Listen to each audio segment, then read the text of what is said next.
and Aphelios Nautilus having edge in their personal lane matchups.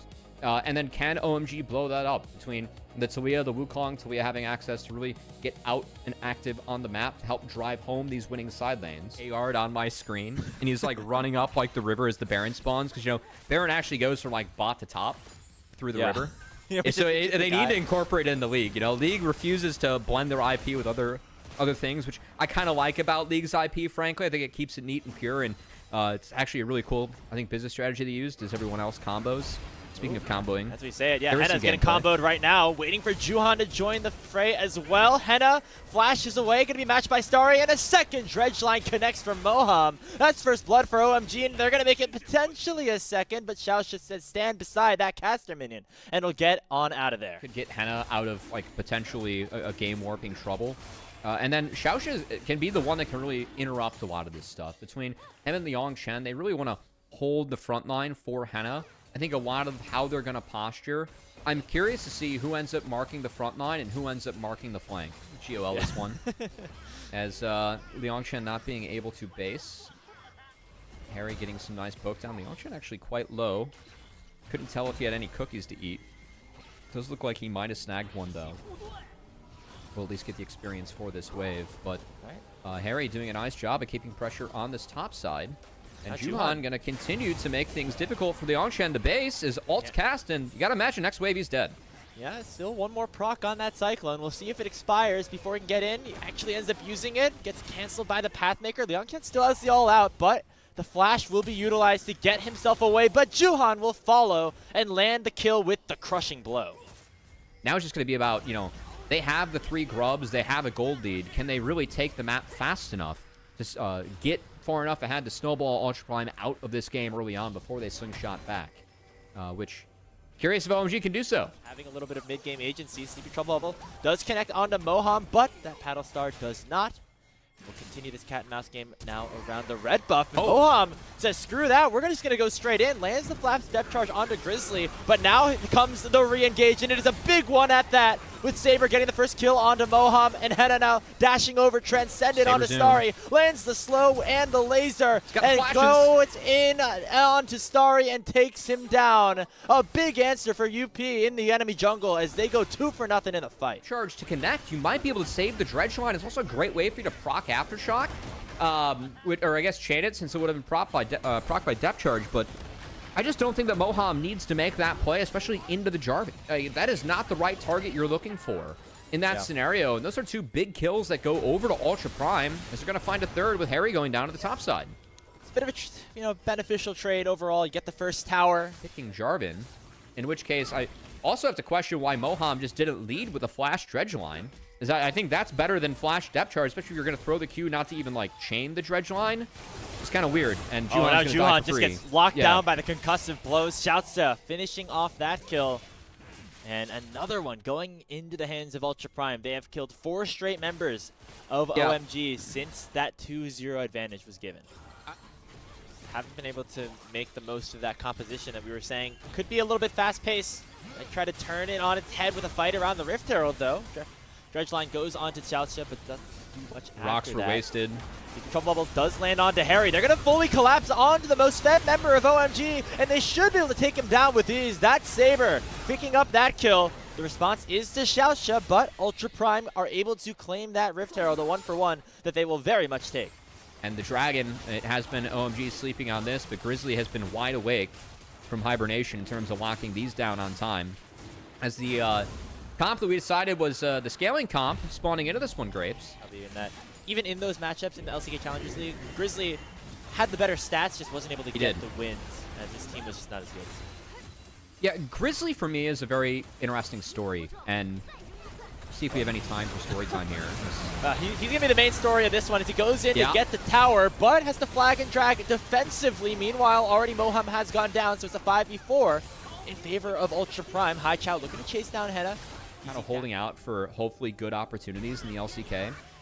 And some of the motivation between being held onto, as Harry's going to get ulted and derail my point. Chance in a 2v1. We'll see. Nearing that overheat, but not going to be able to get it as Grizzly. He's having a good game, so you can continue to hype him up here, Cubby. Outside of Knight, you know, who we have in this league, and he's run this league. For Grizzly, I mean, he's been on HLE this entire time. He was a good Challengers League player when he really didn't pan out for his chance at the higher level, and that chance came too early because it was off of... And now it will be Grizzly starting off the Ocean Drake for Ultra Prime. We have Xiaoxia and Liang Shen both in front. They don't need to watch the flanks given the vision they have. OMG's playing from so far behind. They can afford to put both in front. This immediately finds the hook onto Liang Chen. Not the priority target that they're looking for. The Weaver's Wall does split up the fight, and Liang Chen is a little bit separated from the remainder of his team. Here goes Juhan, going to make it a 50-50, and he does get the Dragon. It'll cost him his life, but that is a big win for OMG as they stalled the game out for a little bit longer. Not the prettiest series of events from either of our teams here at Grapes, as I think OMG walking away with a Dragon and only down 1 is probably the best case scenario, but Haichao, brother, what are you doing walking in that brush? Not supposed to be there, as another kill makes it a 2-for-0 instead of a 1-for-0. Yeah, I would love to see another look at that Dragon, because I feel like, you know, this past week I had the privilege of coaching some kids in a combine, and the majority of which had like never played in OQs, so it's very much a, you know, new player perspective. That looks like a Dragon setup from maybe straight out of that combine. We definitely would have talked about the, hey, you know... Group Nirvana, basically the combine of the LPL. I take it back. Walking into that brush is ballistic. I'm so glad he died, sincerely. We're going to go for more here as Juhan already popped the cycle. The target will be Xiaoxia, and they get him first, but it'll come at the cost of Juhan's life. Remember, the Baron buff also exists here for Ultra Prime, so any kills that they get will be even potentially more structures falling with these empowered minions crashing in. So it will be a 1-for-1, but Ultra Prime's going to take it as they crack open this bot tier 1. As the minions crash in, I'd like to crash out about Haichao walking into that embankment brush. That's actually a kind of a nice adaptation from Ultra Prime. As Liang Shen being down TP, Grizzly could reach the fight faster if one were to break out bot, and has a nice attack speed steroid and can handle himself in the mid lane. So I actually kind of like that setup rotation. Does give Ultra Prime 2 inner turrets off a nice play from Grizzly. Game comp. So I think this has been a positive for Ultra Prime, what we've seen so far. Going to look to potentially finish off this game in a clean fashion with the taking of this Ocean Soul. We'll see if Juhan can get another steal. Not in the pit just yet. He gets knocked up by the Glacial Fissure. So it will be the Ocean Soul secure, but it comes at the cost of potentially some lives being lost. Liang Chen already at half HP. Juhan, though, just gets eaten alive and taken down. And Grizzly will capitalize by landing that Cataclysm onto Harry. Starry out of position right now. Does land a big Moonlight Vigil and chunks down the front line of Ultra Prime. But Henna will dash forward and take down his opposing ADC. Only Moham remains on the map right now, as it'll be a 4-for-0 plus the Soul. Ultra Prime winning everything on the bottom side of the map. Where Haichao and Starry are standing in that fight, it does make life impossible for Juhan. I'd be very bad and upset if I were him. I can't play out the fight the way I want to. Talking about Baron poke, we're going to see that here as Grizzly and Henna are on a 2-man mission with Saber and Liang Chen providing havoc onto the opposition. It looks like the target will be Xiaoxia, but he flashes over the wall. The Baron secured already by the J4, and Juhan just gets in there a little bit too late. Cataclysm enforces a flash from both bot laners, and Henna is now transcended. Gets eaten up here by that seismic shove, and the Moonlight Vigil is big, but will it be big enough? Don't think so, as only Haichao will remain in terms of carries for OMG. It's 4 kills for the cost of Henna, with the Baron also going Ultra Prime's way. Taking those early Dragons in the appropriate windows really slowed down OMG.